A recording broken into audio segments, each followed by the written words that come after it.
मतलब हमारी है नहीं यार, ये मौका सही नहीं है। कसम से मेरी आंख अभी तक बी को देखते हुए वहशत ज़दा हो जाती है। प्लीज़ बात सुलझा कल आते हैं। वो डर के मारे अपने मुंह से मफलर उतार चुका था, बल्कि रोशनी उसके चेहरे पे पड़ रही थी।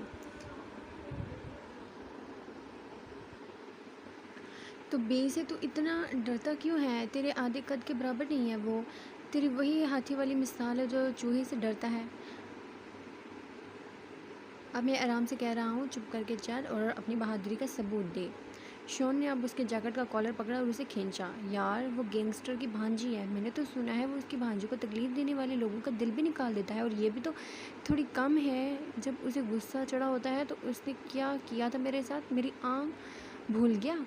अब तो आगे से तो तेरी दोनों आंखें निकाल कर सोमो को खिला दूंगा। अच्छा मौका है, उससे गुस्सा चढ़ा हुआ है, ये तो चाहता था वो। चलो इससे पहले वो घर से निकलकर सीधा ग्रीनी के पास चली जाए। वो बेचारा ना ना करता रह गया, मगर उसने एक ना सुनी। बात आवर बामुश्किल हदात को सीधा कर सकी। फिर उसने डरते डरते हदात के सीने पे हाथ रखा तो एकदम वो पुरसकून हो गई। उसके दिल की धड़कन चल रही थी। उसने तेज़ी से उठकर पानी का जग तलाश किया जो खाली था। ओफ खुदाया, हदात में अभी आई, आपको कुछ नहीं होने दूंगी मैं। वो तेज़ी से ऑफिस से निकली। यार अभी भी सुन ले, शॉन मार डालेगी, यही गन हमारे सर पे मारेगी, और अगर ग्रीनी को पता चला तो वो घर से निकाल देगी। जानते हो वो बी से कितना प्यार करती है।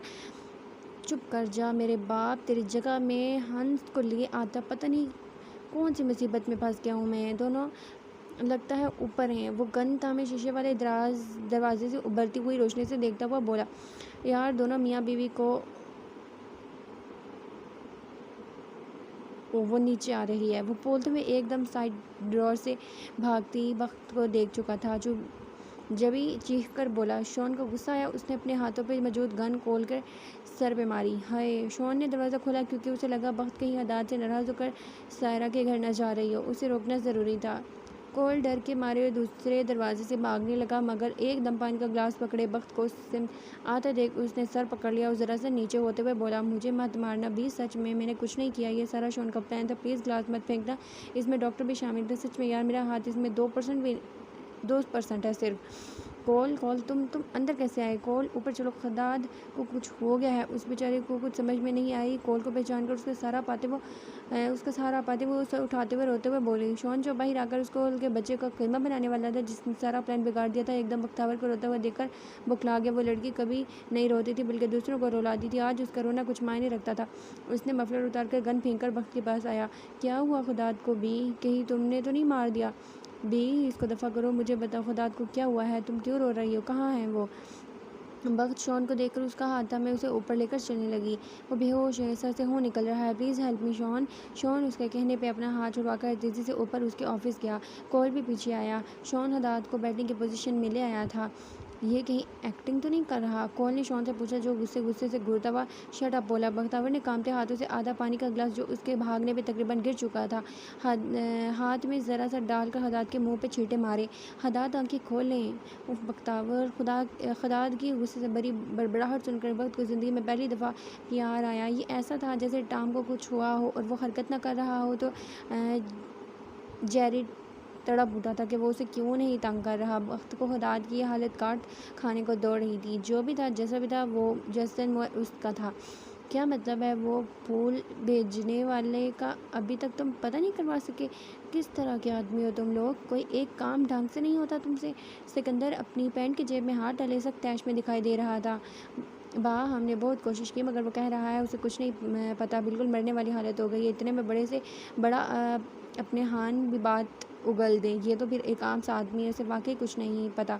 सिकंदर ने टाई की नाट ढीली करते हुए कहा, छोड़ आओ इसे, मगर जाते हुए इसके फ़ोन पे ट्रैकर लगवा देना। मुझे अभी भी शक है कि कोई ना कोई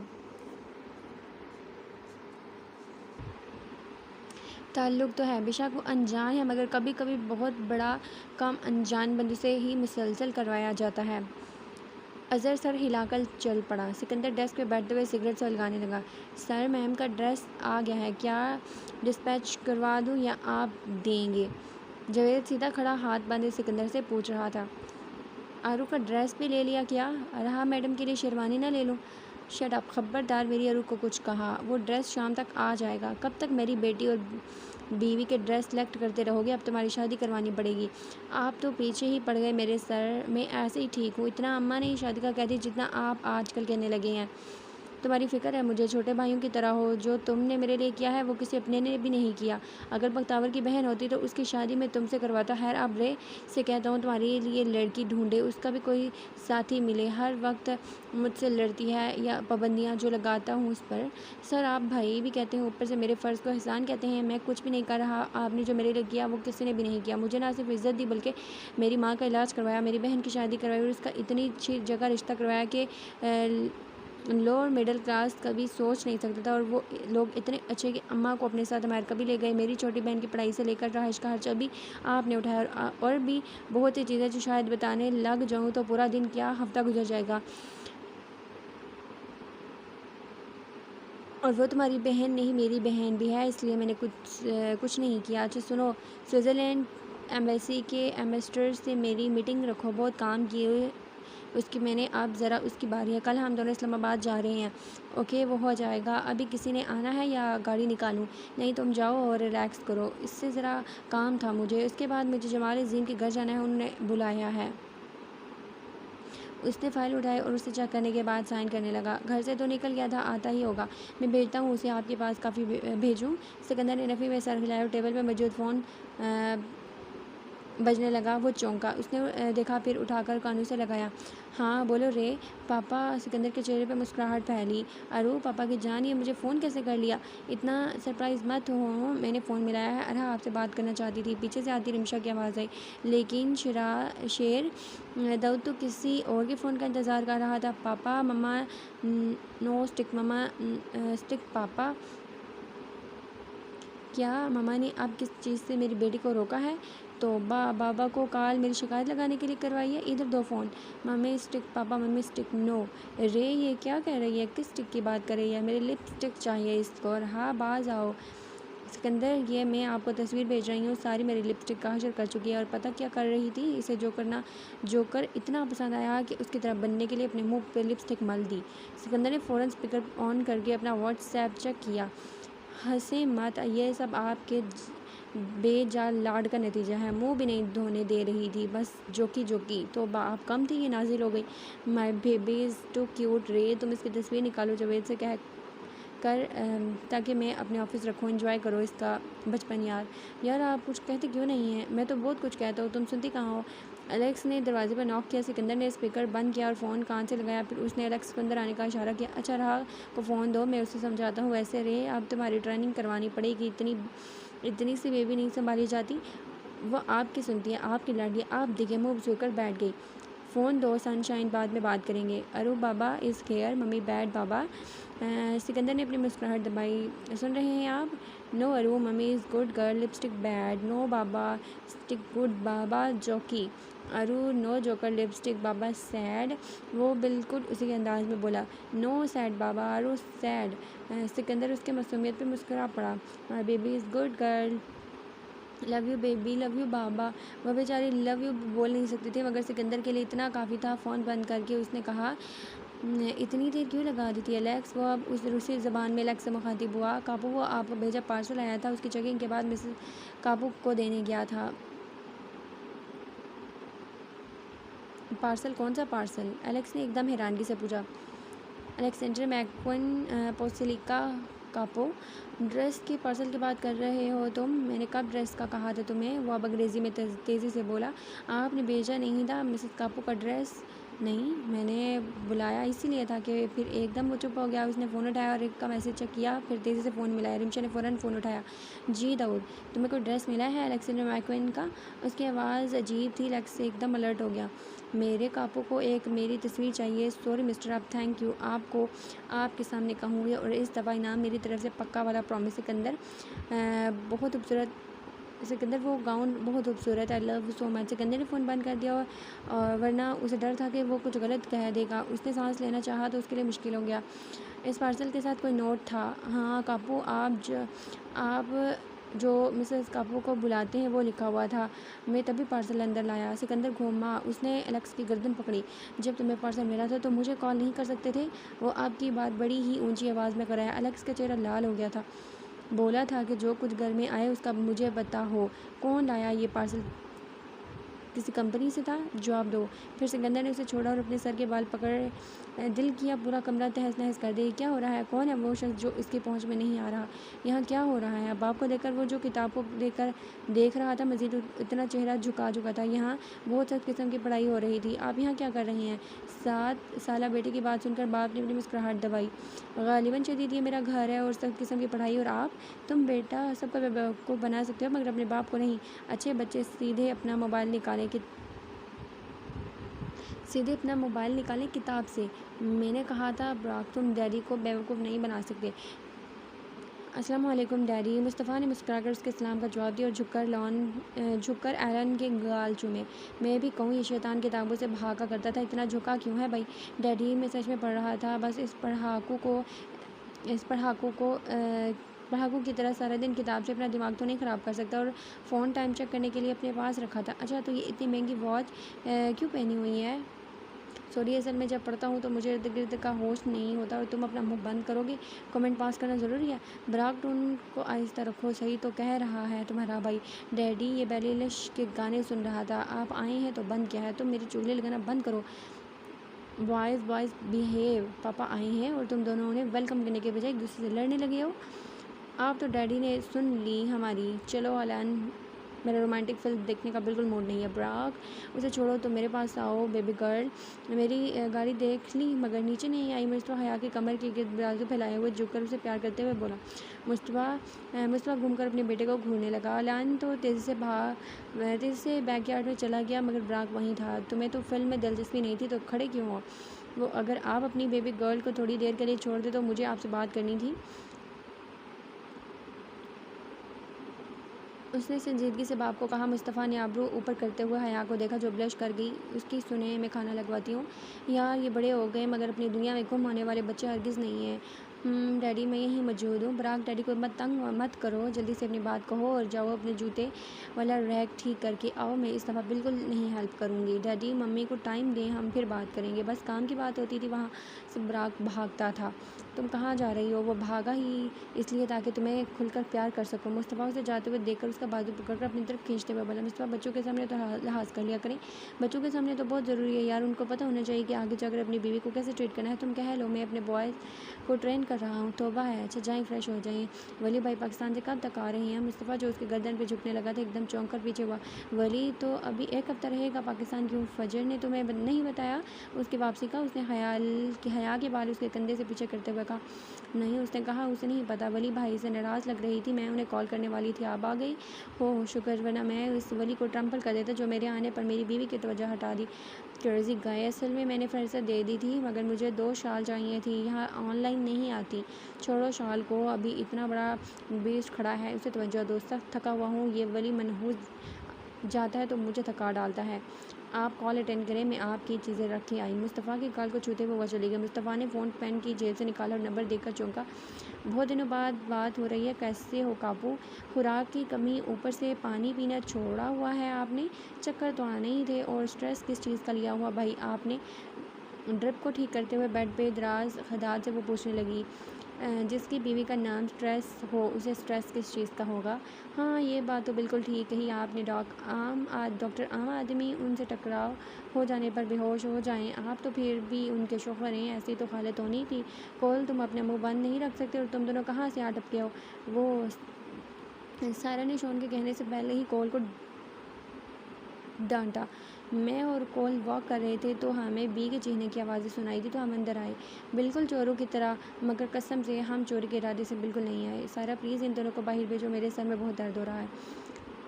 तुम तो चलो ना मेरे साथ, बताता हूँ। शॉन ने कॉल की गर्दन पकड़ी। छोड़ो मुझे, बी को इस वक्त मेरी ज़रूरत है। बी के शोहर को इस वक्त बी की ज़रूरत है, तुम्हें फ़िक्र करने की कोई ज़रूरत नहीं है। वो उसे घसीट कर ले गया। मैं घर से दोनों के लिए खाना लाती हूँ, तुम इन्हें देखो। तुम ठीक हो? बख्तावर ने हदाद को देखा, फिर उसे बोली। उसने नफ़ी में सर हिलाया। टेस्ट किया? अब तुम ठीक नहीं हो, ऐसी टेंशन में कुछ ना कुछ गड़बड़ हो सकती है, कुछ गलत हो जाए, इससे पहले टेस्ट करो। मैं 100% श्योर हूँ तुम प्रेग्नेंट हो। सारा आहिस्ता। बख्तावर ने उसे आंखें दिखाई। सारा समझ गई उसने अभी तक हदाद को अपनी तबीयत का नहीं बताया। सर हिलाकर वो चली गई। बख्त उसे देखते हुए उसके पास आई और बेड पर बैठी। हदाद महसूस कर चुका था मगर बोला कुछ नहीं। बख्तावर ने हाथ के बुरे बाल माथे से पीछे करने के लिए हाथ आगे बढ़ाया मगर फिर नीचे कर लिया। उसके होंठ बोलने के लिए ज़रा हिले मगर फिर रुक गए। हदाद की आंखें एकदम फट से खुली जब बख्तावर उसके सीने पर सर रखे फूट फूट कर रोने लगी। आई एम सॉरी डॉक्टर, मेरी वजह से आपकी ऐसी हालत हुई। मैं एक बहुत बुरी बीवी हूँ, आपसे ही कहते हैं। मामा के अलावा मुझे किसी की फ़िक्र नहीं है। हदाद एकदम सीधा होकर उसके सर थामने लगा। पागल बेवकूफ़ लड़की, इसमें रोने की कौन सी बात है? ठीक हो मैं? बख्तावर यार ऐसे रो कर मुझे खुशी से बेहोश मत कर देना। वो शॉन का बच्चा आ जाएगा। एक तो तुमने इतने भाई मामा बना रखे हैं, बड़ी ख़तरनाक लड़की हो यार, कुछ तो अपने शोहर पर रहम करो। क्या वो मनहूस लड़कियाँ इतनी प्यारी हैं कि खाने पीने का होश नहीं रहता? बताएं, इतने गुम हो जाते, इतने इंटेलिजेंट लड़कियों में कि अब पानी पीने तक का भी ख्याल नहीं आता। उसकी इस बात पे हदाद अपने कहके पे काबू नहीं पा सका मगर सुई की चुभन ने उसे ज़्यादा हंसने नहीं दिया। ख्याल इसलिए नहीं आता क्योंकि उस दिमाग, उसके दिल और उसके रूह पर एक चुड़ैल ने कब्जा कर लिया है। वो चुड़ैल इतनी खूबसूरत है कि उसको तंग करना, उसे छेड़ना बहुत अच्छा लगता है। ये दिल और दिमाग बस सोचता रहता है कि कैसे अब उसे चिढ़ाया जाए। मेरी खुराक ही यही है। अब बताओ क्या करता मैं? गुस्सा तुम्हारे शक करने और मामा करने पे आता है। बाकी मुझे ये डायन दिलो जान से भी प्यारी, उसको पाने के लिए तो मैंने सिकंदर जैसे खतरनाक गुंडे का मुंह तोड़ा। आपने मामा को मारा? मेरे इतने प्यारे से मामा को मारने वाले को जान से मार दूंगी मैं। जान भी तो बचाई थी उसकी, पागल लड़की। मैं बीमार हूँ। आपने क्यों मारा उन्हें बताइए। मेरी मर्जी। खुदा ने उसके गाल थाम कर झुकते हुए कहा। गाड़ी रोककर वो कुछ देर स्टीयरिंग थामे बैठा रहा। लत जोर से दबाए वो अपने अंदर लावे को फटने से रोक रहा था। लावा फटेगा तो और तकलीफ़ होगी और वो उस तकलीफ़ नहीं देना चाहता था। रे के साथ अरहा भी थी और सिकंदर मर कर भी अरहा के सामने अपना सख्त रूप नहीं दिखाएगा। गाड़ी से उतरकर भी उसने अपनी सन ग्लासेस नहीं उतारी। वजह बड़ी सादा थी। उसकी आंखें सुर्ख अंगारे से भरी हुई थी। जलन इतनी हो रही थी कोई हद नहीं जिसका वो कुछ कर तो नहीं सकता था सिवाय बर्दाश्त करने के। माली बरामदे में मौजूद बड़ा सा वाइपर मार रहा था। भा को देखकर रुक गया और सिकंदर अपनी सोच में इतना गुम था कि उसने ध्यान नहीं दिया और सीधा अंदर घुस गया। माली एकदम हैरत में चला गया। भा का मूड अच्छा होता था या बुरा, भा सलाम ज़रूर करते थे और घर में उनकी मौजूदगी एक अलग रौनक लाती थी। तो ये आज खामोशी की वजह क्या थी? ये खामोशी तो सिर्फ एक बार आई थी जब बख्तावर हदाद के साथ स्विट्ज़रलैंड चली गई थी। उस दिन सिकंदर मुतमईन था मगर मुतमईन होने के साथ वो इतना अपसेट था कि सारा दिन उसने कुछ खाया नहीं, किसी से बात की। यार आप लोग ऐसे रोएंगे तो मेरे लिए जाना मुश्किल हो जाएगा। बख्तावर रिमशा के आंसू साफ करते हुए बोली। हदाद वाइट शर्ट और नील और ब्लू जैकेट में मलबूस खड़ा 1 साल की अरहा को पकड़े बख्तावर की बात पे अपनी आंखें घुमाने लगा। बख्तावर प्लीज़, मैं तुमसे कोई उल्टी हरकत की उम्मीद ना करूँ, जल्दी मिलो सबसे। मामू आपने मेरी बेटी को ज़रा भी तंग किया या उसे छोटी सी तकलीफ़ दी तो सिकंदर कुछ करे या ना करे मैं ज़रूर आपको छोड़ूंगी नहीं। शुक्र करो ये चुड़ैल तुम लोगों को प्राइवेसी दे रही है, सुकून से जियो अपनी ज़िंदगी। मुझे बेचारे को देखो जिसने अब सारी ज़िंदगी रोना है और उसे झेलना है। बख्तावर ने उसे घूरा रहा, इन सबको टुकर टुकर कर देख रही थी। नाना चिड़िए, अरहा ने हदाद के कहने पे सीधा खिलखिलाकर कहा। बख्तावर और रिमशा के साथ हदाद भी हैरत से अरहा को देखने लगे। ये बात, कज़न हो तो अरहा की जैसी। मेरी जान, आप तो मामा के साथ साथ मेरी बब्बा भी मेरी ताकत है, इसलिए हदाद अजीम मेरे साथ पंगे लेने की कोशिश मत कीजिएगा। मैं हैरान हूँ। बख्तार ये बहुत जल्दी बोलने लगी है। इस उम्र में तो मैंने एक भी बच्चे को बोलते हुए नहीं पाया। रिमशा अपनी अनोखी बच्ची को देखने लगी। आप ही अरहा कोई आम बच्ची थोड़ी है, ये मामा की बेटी है। देखना ये 7 साल की उम्र में मामा का बिज़नेस ज्वाइन कर लेगी। हाँ, इस मासूम के ज़हन में ये बात नहीं होगी मगर तुम ये बात डाल देना और उस सिकंदर का भी कोई भरोसा नहीं है। उल्टे कामों की वजह से ही तो वो मशहूर है। कहते हुए उसने अरहा के हाथ पकड़े। एक दरख्वास्त है मेरी जान, अपनी आप ही की तरह बिल्कुल ना बनना। हदाद ने देखा बख्त दाएं जानिब सिकंदर के ऑफिस की तरफ जा रही थी। सिकंदर भी यही था मगर किसी ज़रूर कॉल पर वो ऑफिस से चला गया था और काफ़ी देर हो गई थी, अभी तक नहीं आया। काफ़ी अपसेट हैं। आप तो जानते हैं बेटे को रुखसत करना आसान नहीं और बख्तावर तो सिकंदर की जान है, इसमें तो कोई शक नहीं था। हदाद ने सर हिलाया। समझ सकता हूँ मैं। तुम्हारे से पहले बख्तावर के अलावा सिकंदर का कौन था? और थोड़ी सी हम बात कर लेते हैं। आओ लॉन में जाकर उनको अपना टाइम स्पेंड करने दो। लॉन में ज़रा ठंड है मामू और आरो बीमार पड़ जाएगी। एक तो ये लड़की स्वेटर भी नहीं पहनती।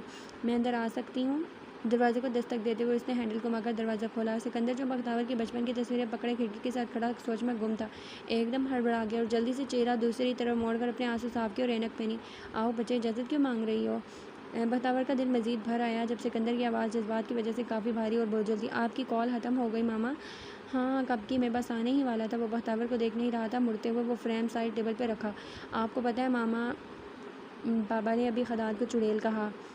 बहुत अच्छा किया, इस डैश को ऐसे ही कहना चाहिए। सिकंदर टेबल पे अपनी फाइल सीधी करके लैपटॉप के करीब रखने लगा। वो बख्तावर को देख नहीं रहा था। बख्तावर मज़ीद आगे आई तो उसने सिकंदर की उंगलियों में लर्जिश महसूस की। वो ज़रा सा पीछे होकर कैम्बिट के तरफ देखने लगा, जैसे कुछ तलाश कर रहा था। बख्तावर से रहा नहीं गया। मामा प्लीज़ डोंट होल्ड बैक। बस बख्तावर का इतना कहना हुआ। सिकंदर की सिसके निकल गई, जिसका गला उसने बड़ा तेज़ी से घूंटा। मामा आप बेफिक्र हो जाएं, मैं जानती हूँ आप डर रही हैं, डरना बनता भी है, लेकिन प्लीज़ मत डरें। खलात थोड़े अजीब ज़रूर हैं, लेकिन वो बहुत अच्छे हैं, आपसे ज़्यादा अच्छे नहीं हैं, मगर मुझे खुश रखेंगे। बस चुपके से गन दे दीजिएगा ताकि ज़रूरत के वक्त मेरे काम आ सके। सिकंदर एकदम हंस पड़ा। अपने आंसू को उसने इस बार बहने दिया, लेकिन बोला कुछ नहीं। मामा मैं आपको बहुत मिस करूँगी। वो ये बात बोलते हुए अपनी उम्र से बहुत छोटी दिखाई दे रही थी। मामा आपको याद है जब मैं 7 साल की थी और हमें एक शीट मिली थी, उसमें हमें फैमिली मेम्बर का नाम लिखना है। उसने ये टास्क अच्छे से किया था, जबकि मैंने फादर के नीचे मामा लिखा, मदर के नीचे मामा, ब्रदर सिस्टर के नीचे मामा, दादा दादी के नीचे मामा, नाना नानी के नीचे मामा, मतलब कि पूरे खानदान मेंबर के नीचे मामा लिखा। टीचर ने मुझे खड़ा किया और मुझसे पूछा कि ये क्या किया मैंने, सबके नीचे मामा थोड़ी लिखना था। मैंने कहा सभी तो मेरे मामा हैं, मेरा तो मामा के अलावा कोई नहीं। वो कहते हुए सिकंदर से अलग हुई। आज मेरे पास एक बहन, एक कज़न, शोहर, मामा, मतलब कि पूरा ख़ानदान था मामा, मगर आपको पलड़ा हमेशा भारी रहेगा मामा। आप हाली एक सबके बराबर हैं, आप मेरी ताकत हैं मामा। मामा आप मुझे मिस नहीं करेंगे? सिकंदर रुक गया। मुड़ते हुए उसने बख्त को देखा। ये भी कोई पूछने वाली बात है बख्त, इधर आओ, तुम्हें कुछ देना है। उसने बख्तावर का हाथ पकड़ा और सामने चेयर पर बैठाया और चाबी कहीं से वो निकाल कर उसने निचला लॉकर खोला, फिर एक डब्बा निकाला। सोफ़ी ने कहा था कि ये मैं तुम्हारी पढ़ाई मुकम्मल होने के बाद दूँ, तुम्हारी शादी की बात उसने कभी की ही नहीं। कहती थी सिकंदर बस उसे पढ़ाना खूब सारा, इतना कि वो अपने पाँव पे खड़ा होना जानती हो, फिर उसे ये देना, बाकी सब तो।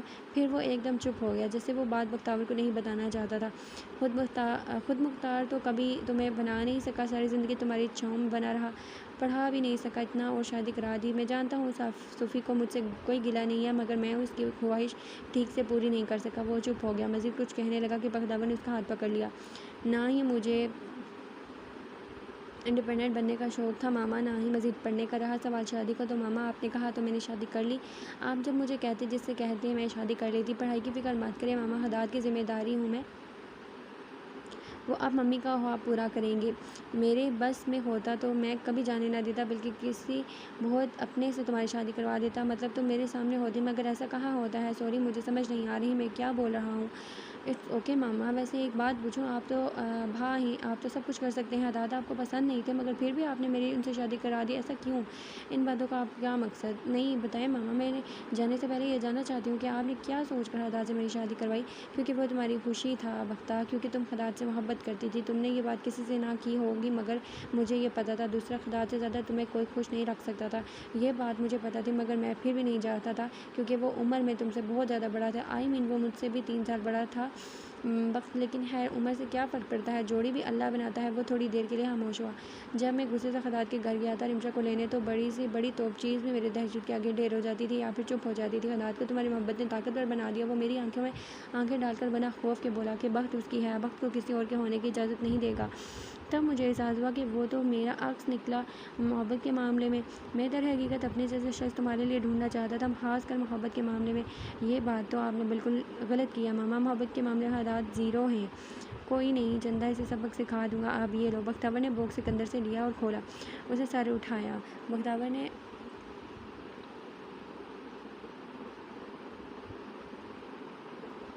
ये असली नहीं है, मगर ये मैंने ही सूफ़ी को अपने पैसों से उसकी सालगिरह में दिए थे।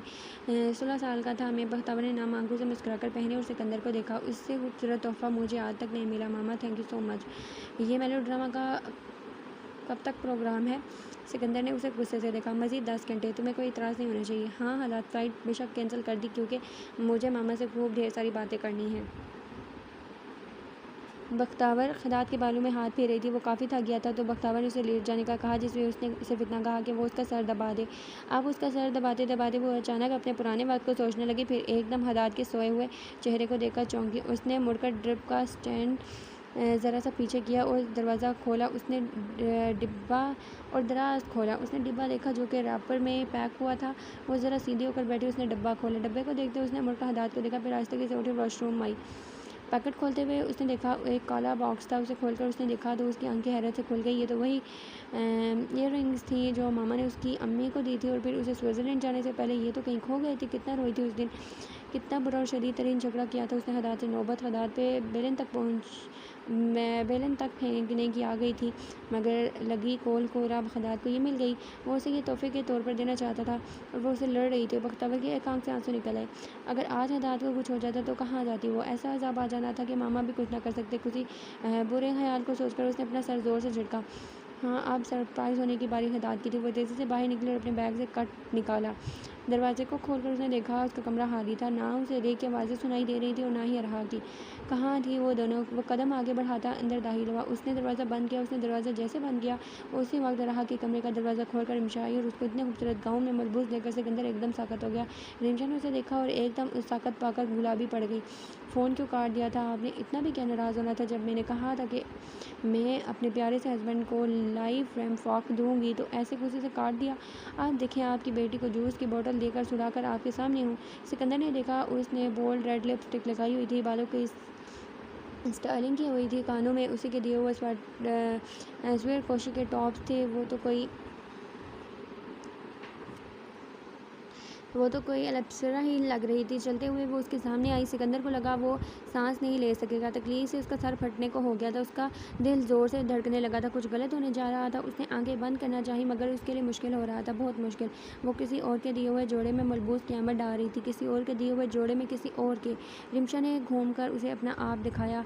ओहो मिस्टर, आप ज़रा ये ग्लासेस तो उतारें, फिर सही से देखें मुझे। सिकंदर हिला ही नहीं।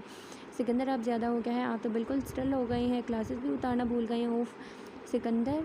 वो चुप था, बिल्कुल चुप, मगर उसकी आंखें बहुत कुछ बोल रही थी। इतना बेसब्र और जंगली आदमी इस वक्त सब्र के बड़े कठिन मराहिल से गुजर रहा था और ये सिर्फ वही जानता था। वो उसको थप्पड़ मारना चाहता था, उसका गला घोंट देना चाहता था, बल्कि वो इस वक्त अपने आप को मार देना चाहता था।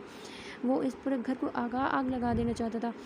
सिकंदर, आपकी तबीयत तो ठीक है ना? सिकंदर बोले। सिकंदर का शोर दिल को कांपने पर मजबूर कर देता था। सिकंदर की खामोशी सबसे ज़्यादा खतरनाक थी। सिकंदर खामोश होता था तो समझो कुछ बुरा होता था, बहुत ज़्यादा बुरा।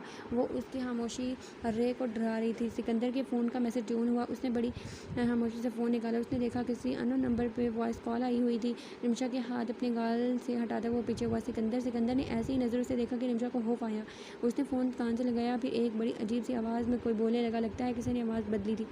तकलीफ़ हुई? मैंने देखा नहीं उसे, मगर मैं अपने ख्यालों में ला रहा हूँ। उसे बहुत हसीन लग रही है। वैसे मेरी हदायतपुरी की ब्यूटी ने ज़ाहिर है कि होगी। एक बात मैं जानता हूँ और उसकी वो ताबेदार बहुत है। ये बात ही तो मुझे उसकी पसंद है, लेकिन चाहता हूँ ये ताबेदारी सिर्फ मेरे लिए हो। मत पूछो कर काबू कैसे दिल तकलीफ़ से कांप रहा है। ये प्रिंसेस की ब्यूटी तुम देख सकते हो, तुम उसे छू सकते हो, मगर दिल इस तसल्ली पे है कि मेरा दिया हुआ ड्रेस उसने पहना और बहुत जल्द। वो आगे जो उसने लफ्ज़ कहा उस पर सिकंदर ने ज़ोर से फ़ोन ज़मीन पे फेंका। ड्रेस चेंज करके आओ रिमशा। सिकंदर घबराया। मैंने कहा ड्रेस चेंज करके आओ, नहीं तो मैं इस ड्रेस के साथ तुम्हें भी आग लगा दूंगा। सुना नहीं तुमने? रिमशा कांपते टांगों से सीधा वॉशरूम गई। दान को ज़ोर से पीसते हुए उसने ज़ोर से दीवार पर मुक्का मारना शुरू कर दिया। वो पागल हो गया था। उस कमीने के आखिरी लफ्ज़ ने उसके दिल पे तीर फेंके थे। कौन था वो? क्यों पीछे पड़ गया था उसकी बीवी के? वही बीवी जिसका वो दीवाना था, जो अपने मरने के बाद नहीं चाहता था कि वो किसी और की हो। उसके लिए इतने बड़े अल्फाज से ज़्यादा उसने उसके दिए हुए कपड़े पहने और उसके तायद सुनी। वो रुका तब जब उसने किसी का रोना सुना। उसने देखा तो एकदम उसका दिल डूब गया। रहा की टांगें काँप रही थी और वो अपने बाबा को इस रूप में देखकर डर गई और रोना शुरू हो गई। बाबा हर्ट, मम्मी बैड, बाबा हर्ट। हाँ, उसके बाबा हर्ट थे, लेकिन सिकंदर अपनी बच्ची को इस हालत में देखकर हर्ट हो गया। और सिकंदर ने अपने हाथ देखा, फिर दीवार को। रिमशा बाहर आई तो एकदम उस नज़ारे पे उसे झटका लगा। वो तेज़ी से भागकर रहा को पकड़ने लगी, पर उसने रहा का चेहरा अपने सीने में छिपा लिया। रिमशा ने जिस लोग भरी नज़रों से सीधा सिकंदर को देखा, सिकंदर मजीद कट के रह गया। बहुत गलत किया आपने, बहुत गलत। दाऊद, वो भी बेटी के साथ रो दी और तेज़ी से रहा को लेकर कमरे से चली गई। सिकंदर तेज़ी से उनके पीछे गया, मगर रिमशा ने डर के मारे दरवाज़ा बंद कर दिया। दरवाज़ा खोलो रिमशा। सिकंदर होश में आए। अरहा की खातिर। मैंने कहा दरवाज़ा खोलो रिमशा। एलेक्स प्लीज़ अरहा को ले जाओ, अगर चुप ना हुए तो जावेद भाई को दे देना। आप ठीक तो हैं ना? कापू ने कुछ कहा तो नहीं आपको? अगर रिमशा तुमने दरवाज़ा नहीं खोला मैं खुद को आग लगा दूंगा। जब रिमशा ने कुछ ना किया सिकंदर अंदर गया। उसने देखा ड्रेसिंग रूम के ज़मीन पर पड़ा हुआ था। उसने बड़ी नफरत से उस ड्रेस को उठाया और लाइटर निकाला। किसी ने उसके हाथों से ड्रेस खींचा। बस बहुत हो गया। उसने देखा रिमशा शेरनी बनी, उसकी आंखों में आंखें डालकर धाड़ी। वो इस वक्त तरह की माँ थी। वो उसे सिकंदर पर गुस्सा था। साइको मैट, क्या बोलूँ मैं आपको? सिकंदर आपकी इंतहा पसंदी एक दिन मुझे मार देगी। आप मरे या ना मरे, कोई मरे या ना मरे, मैं मर जाऊँगी। मैं आपकी मर जाऊँगी। नहीं जाती कहीं, नहीं आती किसी की नज़रों के सामने। आज से पर्दा शुरू कर दूँगी। लेकिन हाथ जोड़ती हूँ, आपके हाथ पैर भी पड़ जाऊँगे। बस कर दें, आपकी ट्रम्पलिंग नहीं सह सकती अब मैं। अब इसमें मैं नहीं रहा। अरहा भी असर अंदाज हो रही है। वो बेचारी घबरा गई। सिकंदर वो बोल रही थी बार बार, हर्ट बाबा, हर्ट। और बाबा बाबा को क्यों नहीं आया? तुम्हें लगता है मैं पागल हूँ, साइको हूँ? ये सब मैंने जानबूझ के किया, मुझे शौक है।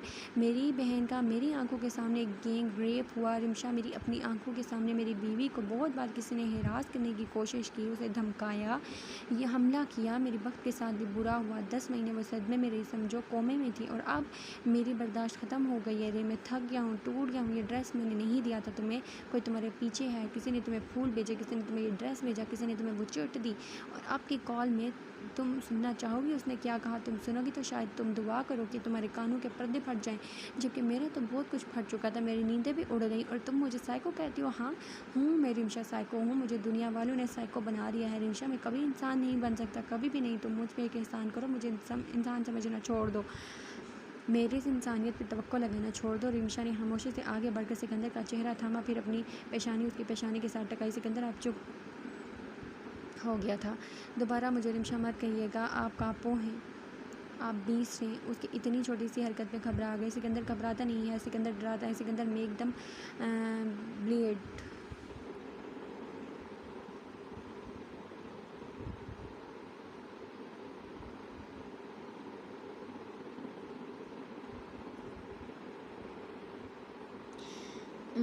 जो आपको तंग करता है, जो आपको छेड़ता है, उनको ख़त्म कर दें। Sikandar make them blade, please खुद को टॉर्चर मत करें, मुझे तकलीफ़ होती है आपको रे को। सिकंदर ने छुप कर उस पर प्यार किया।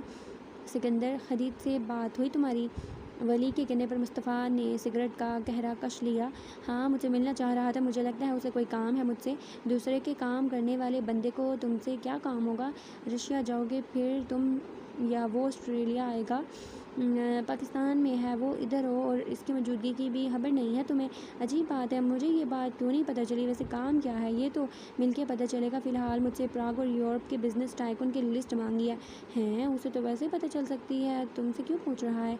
उसे आम बिजनेसमैन के नामों की लिस्ट नहीं चाहिए। तो वो जिनके अंडरवर्ल्ड के साथ ताल्लुकात हैं, खास कर आर्म डीलर्स वाले बिजनेसमैन। मुस्तफ़ा मुझे यार अच्छी वाली फीलिंग नहीं आ रही। मेरे ख्याल है तुम इन चक्करों में मत पड़ो। बहुत अरसे से पुरसकून से ज़िंदगी